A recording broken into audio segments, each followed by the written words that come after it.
I'm Lisa Balick, live in Southwest Skyline Boulevard, where part of the road is closed this morning. That's because a tree is down, taking down wires. This is happening all across the city. We'll have a live report for you coming up.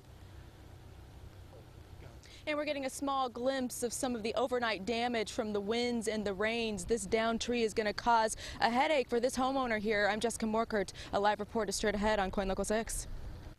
And here's a live look outside the KOIN Tower, downtown Portland on this blustery Monday morning. Little rain, little wind out there. Good morning. I'm Tim Becker. Chad Carter is off this morning. First things first, weather causing a few school issues out there. Trout Lake schools and Estacada schools are on a 2-hour delay. And in the Klickitat School District, Appleton buses will not be running at all. All others will be on the snow routes. We have team coverage this morning of the powerful December storm. Jessica Morkert and Lisa Balick are out in the elements this morning where the high winds are bringing down power lines. But we begin with our pinpoint weather and traffic team, Matt Brode. After all this wind, what should we be looking for later today? Well, right when that sun comes up in about an hour, Tim, we'll be looking at potentially the damage that was left behind. Still dark outside. Today's wind peak gusts you can see coming down a little bit from what they were yesterday, but still 50s toward the coast, and in the valleys anywhere in the 30s. Our wind advisories and high wind warnings have been canceled for the valleys, but you can see current wind gusts. You know, Portland not even recording a wind gust, but 22 in Troutdale, 31-mile-per-hour wind gust right now in Aurora, so that certainly could still bring some saturated soils where those trees stand down. So the next couple hours, it's a soggy, windy morning commute. Watch for those road hazards, the debris, and some ponding waters, but as I mentioned, conditions will be improving. As we continue to look live right now, it's 44 degrees, west-southwest winds at the airport at 20 miles per hour, and on radar, things starting to quiet down. Heaviest rains now west hills and points north. It looks like this is going to probably go away from the sunset, so I think if you're making your commute in from Beaverton, it'll be soggy, but it's not going to be totally downpouring like it was just a few minutes ago. South of the city toward Wilsonville, Lake Oswego, we're seeing some light to moderate showers. Eastsiders, Gresham, Troutdale, Damascus, Estacada, you're also seeing some of those showers. Let's put this into motion, and you can see the heaviest rains are moving from west to east, and I think what's going to happen is as this area of low pressure moves inland, it weakens, and as a result, it's going to draw in some cooler air, but drop our winds, and it's also going to drop our snow levels and our temperatures, Carly. So wet and windy at 8, showers, possibly some sun breaks, breezy at about lunchtime, and temperatures falling throughout the day. And I'm sure as rush hour begins and the sun starts to come up, you're going to see some problems in the roadways, and you already have some of those as well. Rush hour is here already, and we have this accident that we're still following on the Morrison Bridge. It has not cleared yet. It's a rollover wreck on the Morrison Bridge headed eastbound on the ramp to Grand Avenue. So that's blocked, and I-5 southbound, the ramp from I-5 south to 99E is blocked as well. So all that is going on there right around the Morrison Bridge, and we've got a closer look here for you. You can see the flashing lights in the distance. Traffic on I-5, as you can see, though, is moving just fine northbound and southbound, but we do have a delay up near Vancouver, so that's what we're going to take a look at right now. I-5 southbound, you're going to find a lot of delays there in Vancouver from SR 500 to the Interstate Bridge. The usual rush hour tie-up there.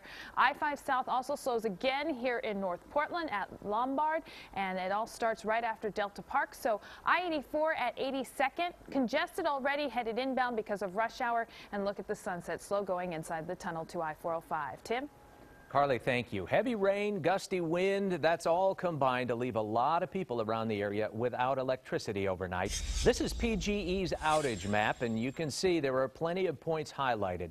At last check, there were about 20,000 customers statewide without power, about 9,000 in the Portland area alone. KOIN Local 6 reporter Jessica Morkert joins us live this morning from one of those trouble spots. Jessica? Tim, and let me just show you. It's winds and rains. We've been showing this to you all morning, but it is just so incredible, this massive tree that came down in front of this house. The good news is that this did not injure anybody. It could have been so much worse. Just if you imagine if the tree had gone in the opposite direction and had landed on one of these homes here, but that didn't happen. So right now, basically, it's just going to be a lot of cleanup. who wake up this morning to this mess. And just as the storm was kicking into gear, we talked to several people who really just wanted to be prepared for this. They didn't want to be caught in the dark, and so they went to their local Fred Meyer and stocked up on some supplies. Just buying batteries and flashlights and stuff. Are you ready? Yeah, I think so. So a lot of people wanted to be prepared in case this turned out to be the storm of 2006, but it doesn't appear to be the case when about 250,000 people lost power. Right now, these are the latest numbers that I just looked up. There appears to be about without power, and in many of those are in the metro area. About 7,300 people in Multnomah, Washington, and Clackamas counties without power. Last check, Clark County had 78 people without power, and Cowlitz County 220. So a lot of those numbers are going down. Some good news, but certainly for this morning, there's going to be a lot of cleanup for people out there. And of course, for your commute this morning, you're definitely going to want to plan a little extra time for your drive. Hydroplaning could be an issue, so it's always better to be safe than sorry. Reporting for you live in North Portland, Jessica Morkert, KOIN Local 6. All right, thank you, Jessica. Obviously, the rain and wind having its way with our live signals as well at time and again out there. Now, you know, there may still be a few weakened limbs out there ready to come down, and, you know, you may just be thankful you didn't lose your power because you really weren't prepared. KOIN Local 6 reporter Lisa Balick joins us now from Northwest Portland, where there's another tree down, and she has some suggestions for us.